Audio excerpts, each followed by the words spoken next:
شاني. أنا القرآن رباني وعلى في الورى شاني.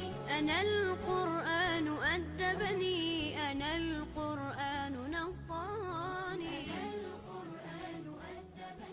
Donc, le hijama, il l'a fait le prophète sallallahu alayhi wa sallam. Donc, il a utilisé un traitement rationnel, organique au départ. Après, bien entendu, il a vu qu'il n'a pas eu beaucoup d'effets. Donc, c'est pour ça, Allah subhanahu wa ta'ala, il va envoyer deux anges.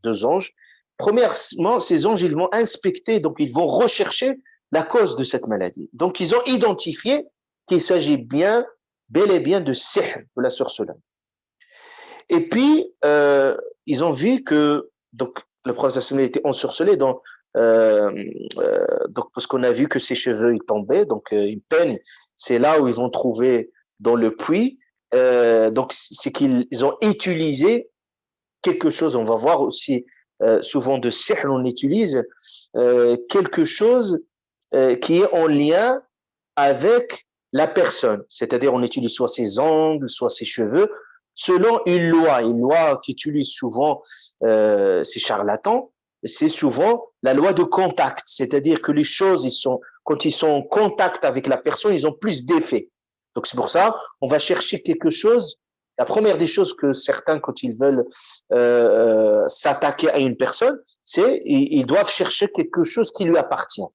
Parfois ses vêtements, parfois des choses qui sont en contact direct avec lui. Et notre prophète, on voit déjà c'est à travers les cheveux qu'ils ont. Et puis, les anges vont même lui communiquer la personne qui lui a fait cela. Et en quelle occasion aussi ça a été fait. Donc, c'est pour ça, Jibril également va lui faire une ruqya connue. Bismillah urqiq.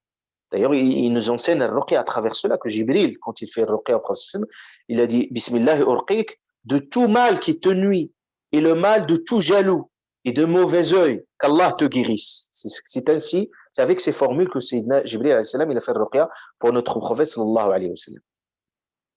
Et puis, donc, ces nœuds, ils vont trouver dans ce puits deux nœuds. Et d'ailleurs, la culture des nœuds dans l'imaginaire aussi magique de tous les sorcelleries, on les trouve partout, dans toutes les cultures, la culture des nœuds. Et c'est pour ça qu'on parle ici, Rabb al-Falaq, qui est capable de dénouer, subhanahu wa ta'ala, on a vu cette notion de al-Falaq. Donc, et à ce moment-là, quand il a été descendu, donc an-naffathat, donc ça fait cette puissance magique part. Pourquoi? Parce que nafs, c'est donc an-nafas, regardez, nafas, quand on dit nafs, ça vient de nafas, on l'appelle an-nafas, c'est ce souffle. Pourquoi? Parce qu'on donne une part de soi, le souffle.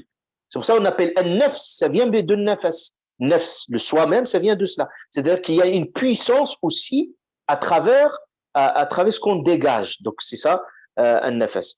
Et puis à chaque fois que c'est-à-dire ces anges, ils vont à chaque nœud lire Surat al-Falaq. Il va se dénouer jusqu'au que le prophète sallallahu alayhi wa sallam a été libéré, bien entendu, de cette maladie. Donc vous voyez qu'on voit que bien entendu que Ruqya avec cette sourate spécifiquement, il a été descendu également spécifiquement pour guérir le prophète sallallahu alayhi wa sallam contre ce mal.